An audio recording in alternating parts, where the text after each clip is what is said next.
sense that there is a lot of counterattack paths, but at the same time, the expansion is really easy to defend. So we'll see how things unravel. Yeah. But let's go ahead and introduce our players. Starting in the bottom left, from Team Liquid, it is Jungmin Choi, also known as Zenio, one of the fastest and most feared practice partners for a long time on Team OGS, and now is tied up the series 1-1, looking to get a good start in Season 4. Against this player, of course, it is Galaxy, spawning as the Red Zerg, who had a very convincing Game 1 win. Nah, I shouldn't say very convincing. He had a Game 1 win, but of course followed it up with some two-base cheese, although I shouldn't even say that because he went so far behind in the early game stages. He was just trying to, you know, Hail Mary it and really tried to give himself a chance, because if he played Macro directly after that, you just saw the drastic difference in income directly after. But we are over here in Cloud Kingdom. Now let me explain this map a little bit for ZVZ. If you didn't tune into the Alive versus Dongregoo match, I explained a little bit where these ramps are so tiny. It forces you to bunch up all of your units, and this is where fungal growth becomes so effective. Yeah.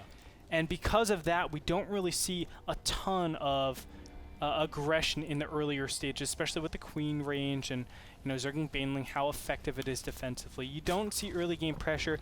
We're most likely going to see just a very long, drawn-out play from these two players if they play it like game number 1. Now, of course, that's a big if. There could be early game shenanigans. There could be two-base all-ins that one of these players do. I don't think it's that effective on a map like Cloud Kingdom, but time will tell, Frodan. Time will tell. Time tells a lot of things, Andre. And more often than not, time is a very revealing factor. It's shown that Zenio, over time, hasn't really been able to deliver the promises, but he's still a really good player. Yeah, and time has told that. I mean, there's this thing called the law of large numbers, which you love to talk about. You actually tried to explain that to Mr. Bitter, convincing him that he's terrible in League of Legends. But he doesn't get it. But what the law of large number says is if you do this, let's say, an infinite amount of times, Mr. Bitter's clearly unhappy that I said that. He actually came into the room and messed with my keyboard. But if you give an infinite amount of time, you will actually be able to discriminate and see, you know, who or where a player stands. I think that the time has told the tale for Zenio and really reinforced that he is an exceptional player. We'll see how he fares up though in game number 3. And Cloud Kingdom is, I think it's a map that also is not bad for Zenio's type of play, but I do like where Galaxy's going with it. If you do mutas on this map, it's more like what Galaxy wanted to try doing in game number 1. I think it's a lot stronger on a map like Cloud Kingdom where your Zerglings can easily counterattack a lot of spots. Yes, there are spots where your mutas can get trapped, but the whole idea is that's why you don't mass mutas. That's why you get the 8-9 mutas and switch directly into roaches. And just like you're saying, Andre, your fungals can protect ramps almost indefinitely. And as long as you have that defense set in place, I think that's a really good spot for Galaxy's kind of muta style to really come into play. Yeah, it's important that you actually mentioned one critical unit that I wasn't mentioning in the beginning, roaches. Roaches are actually really important in this matchup on this map. And the main reason for that is, yes, you can get 3 base going that Infestor Zergling style, but off of 4 base, you can't really protect this position, and then this position with just pure Zergling Infestor. What does that mean? You have to tech up to Hive off of 3 base. It's not that efficient.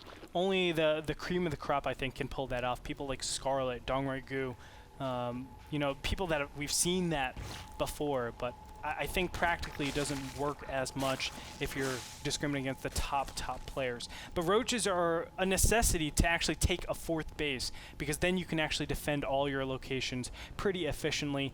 We're going to see a little bit of Zergling pressure in this beginning phase, though. And again, defensive banelings, this time by Galaxy. Actually, of course, just like game 1.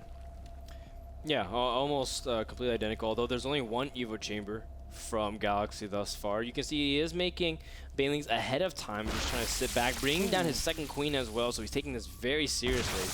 Zenio does have some Zerglings, but really not that many. He's got 8, kind of threatening. Nice trade 1-for-1 there on one of the Banelings. And no, Galaxy's not paying attention to his Banelings, trading a little bit inefficiently. Yep, and from here it looks like Zenio is trying to put a little pressure on. Now really punishing his opponent for not having a Spine Crawler, and these Banelings gonna get a massive detonation. Very nicely done. Looks like he will be able to get that one remaining Baneling, but the fact of the matter is Zenio able to put on a little bit of pressure. Look at that, 43 to 30 harvesters right now with a total of 13 workers killed. Very nicely done by Zenio. He needs to be careful for the counterattack at this position, so he should be actually getting a couple of Zerglings and Banelings. But look at this third base coming up for Galaxy. Oh, a third base this quick after receiving this much damage. And it's under the nose of Zenio. I mean, he did it right in front of the Overlord. Yeah. So, what do you think about this? You don't usually see this kind of response. Obviously, I don't like it at all. I think a lot of +1 timings are very effective against very early third bases. Normally, when you get this third base, you actually give up some of your gas, and you can see just the second and third gas going down right now, no fourth gas. That really allows your opponent to actually take advantage of that and say, okay, I'm going to allocate my gas towards something like roaches. And you can't keep up with my roach count because you don't have gas out. Zerglings and Banelings won't be nearly as effective, and as soon as +1 finishes, now your Zerglings are almost completely useless, and a Roach Zergling Baneling army is really hard to stop. So I'm very interested to see how Galaxy actually defends this base, knowing that, you know, Zenio is preparing for some sort of Roach pressure.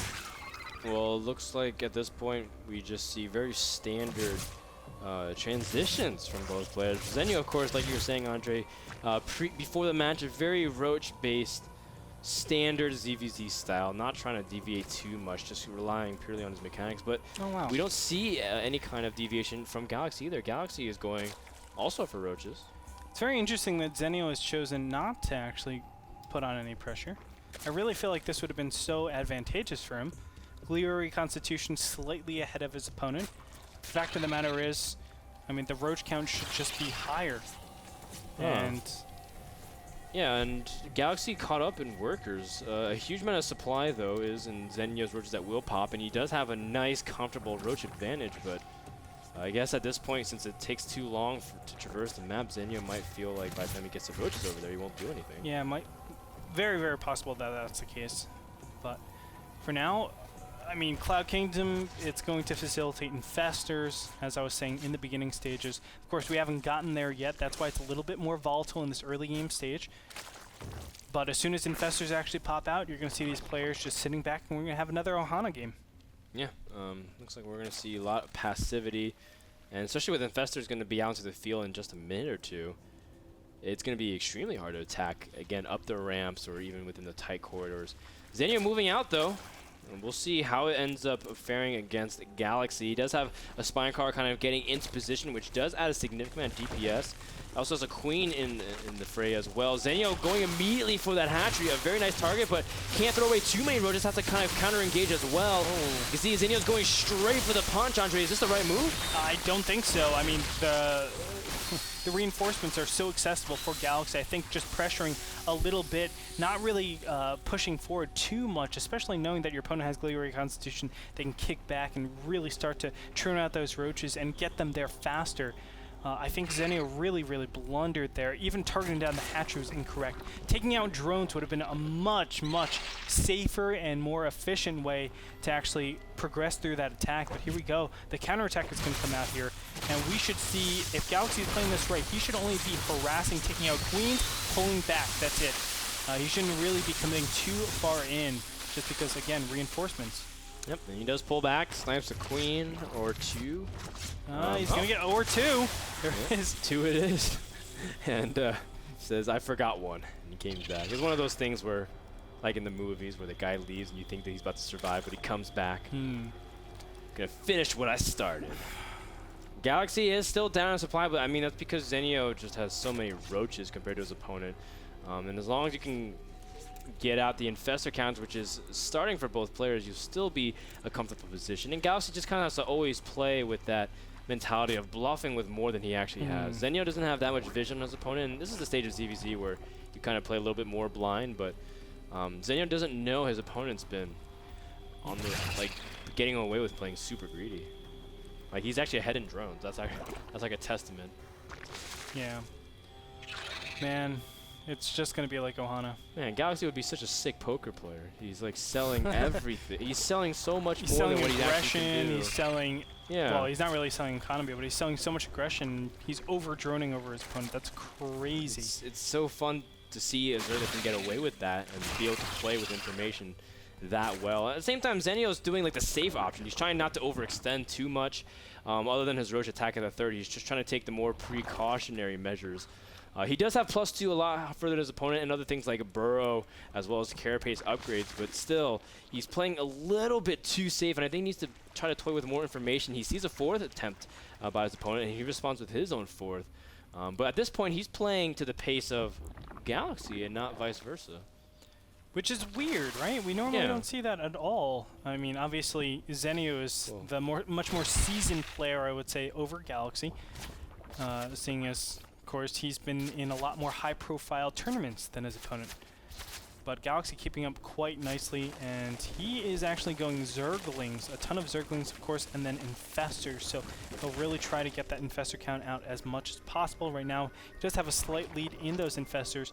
Going to try to swing around, do a run by over here at the natural, and it's looking pretty good. Yeah, you can see immediately the Zerglings do pick off something, dodging most of the damage, picking up Hydras. Hydras do represent a lot of gas, so that's a really nice pick off there. Even being able to go into the main directly. How is Zenio responding? He's moving for a potential counterattack, but back over in the main, the Queen gets immediately surrounded. Nice pickoffs from Galaxy. Now he has to be very careful about the counterattack, but he's already in position, Andre. Oh yeah, and with those Infestors out, I really feel like this attack can't really go through. This is a really, really silly attack if you want to continue this. Defensive Infestors are just so much better than offensive Infestors. There's very few cases when the opposite is true. But we're going to see Infestitarians just prematurely going to be spit out right now. Taking out the Extractor is really important, but that's all he can really do. Actually, I don't mind that at all. So Zenio doing exactly what he needs to do, limiting his opponent onto only 6 gas instead of 8. And that's all that really matters in this matchup, your gas count. Yeah, ZVZ is really dictated. I mean, a lot of other mirror matchups, or a lot of matchups in general, people say gas is important. But gas is super important in ZVZ because it just dictates an extra Infestor, you know, and the way gas units control this matchup is insane, especially with Roaches and Hydras and upgrades. Hive is almost done for Zenio. You can see Layer's been, you know, Galaxy's been sticking on Layer for a while, but at this point he's too afraid to overspend his gas because Zenio's doing a good job threatening at this point, never really pushing in. And realistically, Zenio can just control the ramp really easily. And I like that Zenio sneaked in a 5th base where he can start getting gas from as well. So this is also a clever move in response to his opponent.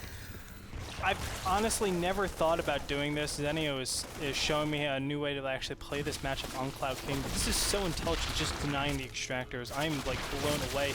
But you can see Galaxy's response right now. He knows he needs to do something right away, and here it is. The drone transfer! No! They're going straight into the Roaches, and the Roaches immediately pick them off. Zenio drops a bunch of fungals, but he doesn't really have anything else in position, and Galaxy will crush his 4th base. That will take Zenio's Q to move into the 4th base as well. And now we have ourselves a pseudo base trade in this scenario. Who's gonna check it out first? And I don't think either will. They're pressing to the 3rd bases now. Zenio does end up losing a lot here. Does pull away, but immediately Zenio's on the hunt for the drones as well. Galaxy does have spines at his natural, so it seems like he's okay there. But honestly, Zenio's attack is a lot weaker than his opponent's. Yeah, I really feel like you can see the bank of both these players. Spinecrawler should have been a huge, huge influence into this game, but both of these players really didn't make any. I think that would have helped out so much with each of these, I guess, counterattacks based on, you know, obviously the positions that we've had. But now Galaxy gonna go ahead, clean out this bottom right-hand side base. And, gets, barrel movement, if you can catch him with a fungal. God, no. Yeah, and you can see the actually Roaches running away. Yeah. So sad. It's actually kind of clever that Galaxy keeping a pack of Roaches kind of burrowed away in case he wants to threaten a counterattack ever again. And now it gets to that stage where, well, they're supposed to be banking, but again, it's a little bit hard to fight unless you have an utmost decisive advantage in terms of positioning. I do want to say that a lot of infestors were preserved for both players. They did a good job on both sides to keep them alive. 13 to 15. Whoa! Tons of hydras can actually Oh my goodness. talk to those roaches, and that is not a nice conversation for any of them.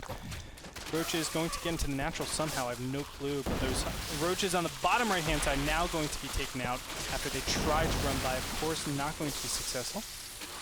And he gets, well, no, he doesn't get the infestor. But Zenio is suffering some damage at the natural over here, which is unfortunate. Yeah, this is just a good way for Galaxy to buy time to double expand. Zenio doesn't really have that flexibility currently. But again, keeping burrowed roaches into the main, very cute play from our red Zerg from MVP.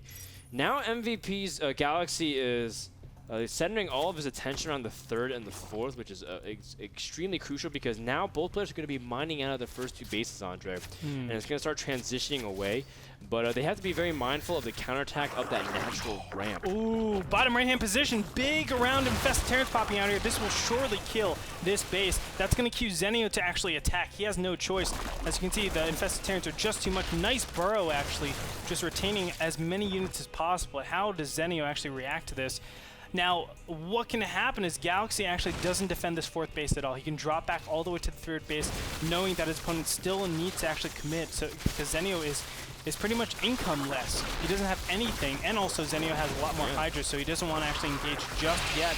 We're going to see if he actually chooses to push up to this top ramp. No. So Zenio is just going to give up the economy. My God, these two are battling out like the roaches in the bottom right catching a bunch of drones as well. The income is so low for Zenio already. He's down 20 plus drones. He can't afford to lose anymore. 64 to 34 or 64 to 37, Andre. This is again going to come down to a slugfest, but in the end this favors Galaxy in the long run because he has more bases established. Yeah. And, I guess the silver lining is that Zenio can afford to squeeze in more units supply-wise, but I mean, you can't really keep banking the way Galaxy is. You could also say the silver lining is the fact that Hydras are out for Zenio, and Hydras obviously offer so much DPS. I don't think it's going to be enough to actually DPS down this many infestors. 22. I mean, there's just so many infested Terrans that could pop out right now. And I love what we're seeing. Galaxy just continuously. Another counterattack, Andre. This is so annoying from Oh, Galaxy. no. Oh. Wow, that could have been the most beautiful fungal ever. Zenio really overstepping his bounds. And he could have lost the game right there. Yeah, but I think at this point Zenio is realizing I gotta defend and set up my economy because his economy is so poor. A lot of roaches are on the counterattack again. They should be able to find everything as well. Oh, catching a few infestors is a really nice pick off there from Zenio, and all of a sudden Zenio seems to have stabilized significantly. His army is really strong compared to his opponent, just because of how much supply he's missing in workers. Yeah. And where he's going to be powerful is that burst damage. He's able to actually have a really good first fight, but the second fight is going to be a lot harder. If they trade efficiently, then Zenio will be behind because he just doesn't have the ability to actually bank. You can see 2,000, 1,000 out for Galaxy. His opponent, of course, is just struggling. And look, again, another Roach run by going into the third base. And this will surely take out a ton of these drones. He's just going to focus on whatever. These roaches are pretty expendable just because of how big that bank is. But Galaxy does need to think about getting another base. It's really important to keep your base count up. These roaches keep escaping. I don't understand. I have no clue. Just leave an infestor or two in each of the bases and prevent that. Galaxy's been doing this with very much inferior upgrades. He's 3 upgrades behind, Andre. He's at 1-2. His opponent's at 3-3. Oh, wow. And Zenio does have that very much in his favor, but I'm so amazed by how much he's able to keep the aggression on. Another counterattack yet again, just being such a nuisance, even cleaning up creep tumors. Although, honestly, the creep tumors help him escape more than at this point. He's like, let's shut out our possibility to escape by killing creep tumors. That'll show him. It's just trying to, I mean, it's a delicate balance. It's like, yes, it helps him escape, but it also means that he can't enter that area as well, just because creep tumors are like little map hacks, invisible map hacks. How do you attack, man? How do you do this? I feel like at this point Zenio's playing with one hand, He's moving his mouse around, and he's like keeping the left hand like scratching his forehead or putting it under his chin. Like, how do I do this, man? Because in a straight-up fight, Zenio wins. He's got a larger army, he's got better upgrades, and as long as he can, really control the infestors from being impacted, because 25 is a lot of infestors, but realistically, can you even fit 25 in the engagements unless you drop infested Terrans? So yeah. I think Zenio's just constantly thinking about an attack, but how do you do this, Andre? It's difficult. So on Cloud infestors. Kingdom, it's almost impossible, Frodan. I really don't. Oh, here we go. The infested Terrans are going to pop out. Oh, but a huge fungal on the bottom of the ramp. A lot of infestors are caught. Zenio needs to dump the infested Terrans as fast as he can, clicking that T button. And you can see that at this point, the advantage in the battle decisively goes to Galaxy. Can be able to protect that ramp. A lot of infested Terrans immediately drop.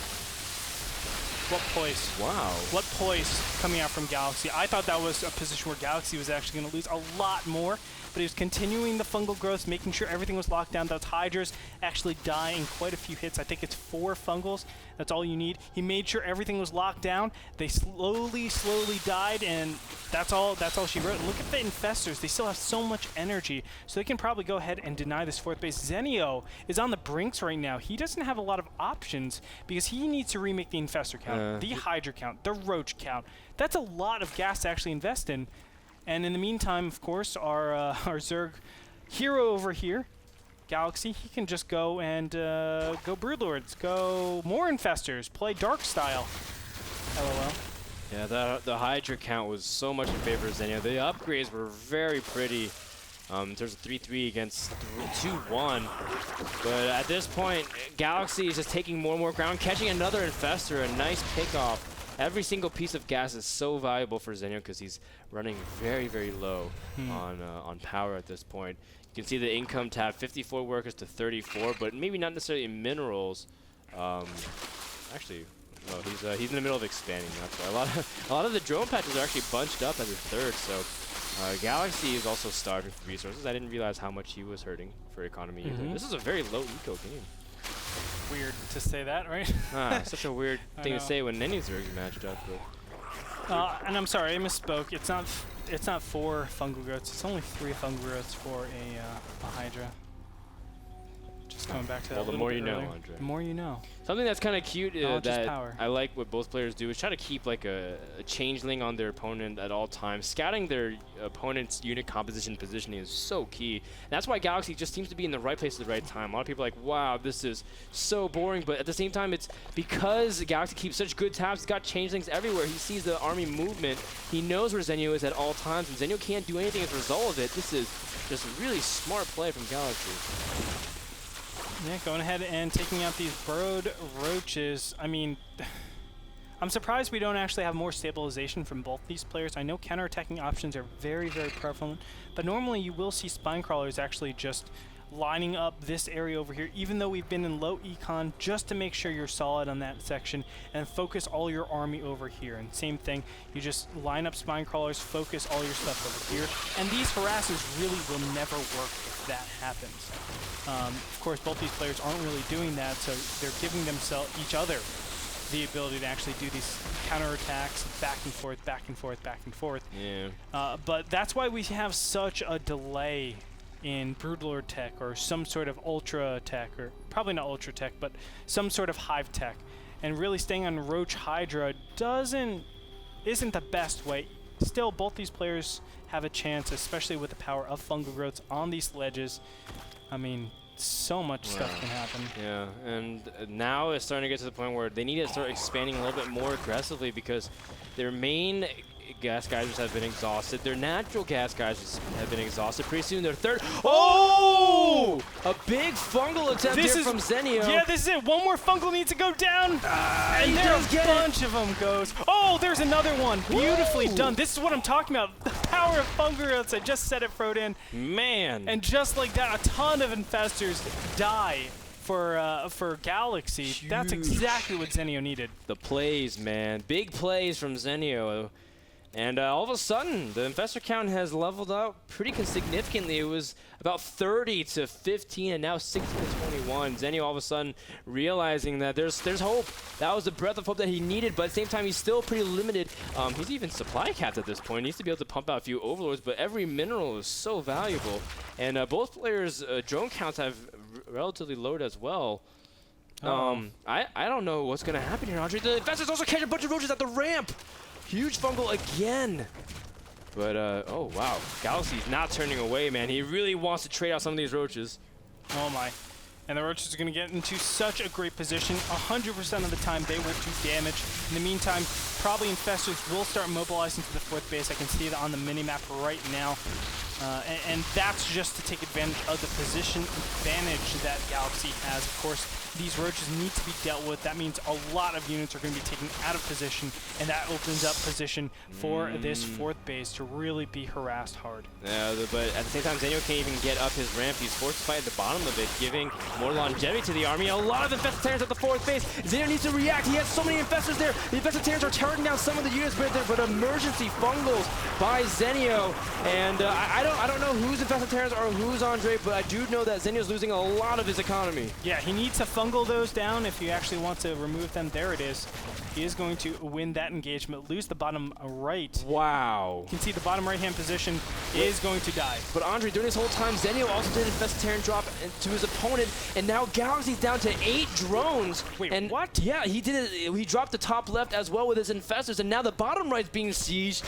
And you see a lot of action, and more infested Terrans dropped here from Galaxy, trying to push back the infested count. Zenio trying to evacuate. Roaches in the main of Zenio still doing damage, taking out the hive, preventing any kind of tech from dropping up.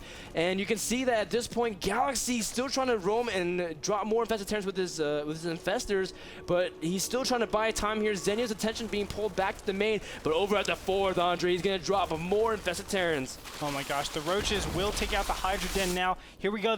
Another volley of infested Terrans are going to come in here, and he needs to eliminate this base. I don't know what's going on. His rally is a little bit weird. And, oh, he gets a nice fungal growth over here on the side. Yes. He will be able to take out a couple of infestors. Looks like, no, 4 infestors will live. But can he actually pull this off? Can he take out this expansion? It's going to come down to the last wire. Close. The infested Terrans from Zenio are fighting back valiantly. All upgrades have been equalized. 3-3 against 3-3. The hatchery drops. You can see that Galaxy is evacuating here as well. Infestors are almost out of energy. And now the supplies are still even 9 drones to 13. Are you kidding me? The infestor count evened up. The roach count evened up. The Hydra advantage goes to Zenio. That's in the story all game long, but oh my god, tactics galore this game. Gas That's count all it is. Still favors Zenio. He does have a few roaches, but he picks off the top left expansion. That is a very key spot for drones to be able to harvest minerals from. At this point, both players are long distance mining. Gas is something Zenio really doesn't need at this point. I would actually recommend to put all your drones on minerals at this point because you can't really make anything. But you're right, the Hydra advantage does give to lean towards Zenio. Oh my gosh. But almost everything is even. 37 roaches to 35, 12 infestors to 11. And I don't know. The larva count does favor Galaxy slightly because he has queens. You know, it's going to come down to this last fight, and I actually fear for Galaxy because he has his units all spread out all over the place. These drones, they're going to die. That represents those 3 drones are like 33% of his economy. 4, that's 44% of the economy. Fungal growth whiffs over here. And Galaxy will try to actually group up, but the roach is caught in the top left-hand corner. This is a very important moment. Oh, Andre caught a huge group of roaches also. Oh, he let it go, though. Oh, man. Imagine if Zenio caught all of them. You can see that these roaches represent so much more than just his army. And he's going to catch these on the left-hand side. That's going to help out so much. He's just going to pop up fungal growth. Pop up fungal growth. Zenio, you're letting them go! And you can see that Galaxy's trying to buy time, but time, what does it really mean for Galaxy? He's got 3 drones. He's got 3 drones. He's got 1 drone mining. His economy is 20 minerals per minute at best. He really can't afford to lose anything at this point. Oh man, taking out drones again, a big problem. But these roaches are worth a lot more than those drones. You don't want to be losing roaches in this position. Zenio. I can't believe the game that we have right now. After 41 minutes, Zenio has a massive advantage just because he has a hatchery in place and 16 drones on the field over his opponent's 3. That means Galaxy has to attack right now. Well, it means Galaxy can't drag this game out any longer. Yeah. I mean, he's not going to be able to remake a hatchery. In fact, he can't really even remake drones at this point. His economy is so poor. And yes, just like you're saying, Andre, just because Zenio has this in place, he's able to still have any form of unit production. Galaxy still has the Infestor advantage, but he's losing it. I mean, Zenio still has to remake things like his Infestation Pit. And Galaxy still has some guerrilla tactics left in him. He's got 2 Infestors at the 4th base. He's also trying to move into pressure. Anything can happen, Andre. He's going to pop up, and catch a couple Infestors with Fungal Growth. Really trying to press in here. He has another one trying to catch 3 more Infestors. That's going to be huge play. And can Galaxy escape? He does. Oh my goodness, these guerrilla tactics, 6 Infestors to 11, but a huge fungal from the high ground as well at the tower, or at the watchtower here, preventing Zenio from leaving a counter fungal as well. Oh, Zenio wasn't able to continue that on, and actually that's a lot of Infestor energy lost. He just burrows and regenerates all that energy. Beautifully done. A couple Infested Terrans are going to pop out over here. Zenio, he is actually losing in this guerrilla warfare. Oh my goodness. And that's really unfortunate because he's so far ahead. He's at 5 times his opponent, 6 times. Oh no, a huge fungal again on the top of the ramp outside the 4th. This is a deciding fight. There's lots of fungal energy. Zenio's Infestors are out of position. Infested Terrors dropped before Zenio is able to do anything. And Galaxy might be able to swing the battle. The Infestors are dropping. And you can see at this point, Galaxy has momentum. He's pushing in. Zenio, did you overextend? It looks like the remaining roaches of reinforcements might be enough, but more Infested Terrors are dropping as well. The first wave of units are finally dropping here. Zenio doesn't have much energy left. It's coming down to the last supply, 60 to 25, and Zenio might just have enough to defend here. I think he has it. Roaches. Oh my god, Roaches misrallied. That's so critical. Not popping out in those Infested Terrans early enough is really hurting Zenio, but he still has good economy. We're going to see. Does he have any more Roach? No, it's just 3 queens left, Frodan. There's literally 3 queens left. 3 queens and 2 roaches left. Oh my god. Galaxy also has Infested Terrans still, or Infestors still in position. Oh, he finds one of the Infestors! The Infestor! Oh, no! He's gotten so many kills as a great spy and behind enemy lines. You can see Galaxy bringing his last 3 queens for transfuses, but these Infestors really can't do anything. Man, if he gets these transfuses on the roaches, Galaxy believes. He's pushing forward with his Infested Terrans. This is a sight you don't ever see. 2 roaches supported by 3 queens. Needs to get the money transfuses that we've been looking for. But Galaxy he's getting the transfuses. Can he actually win this? No way. No way is he gonna win this. Zenio, oh my god. Where's your roaches? He needs something.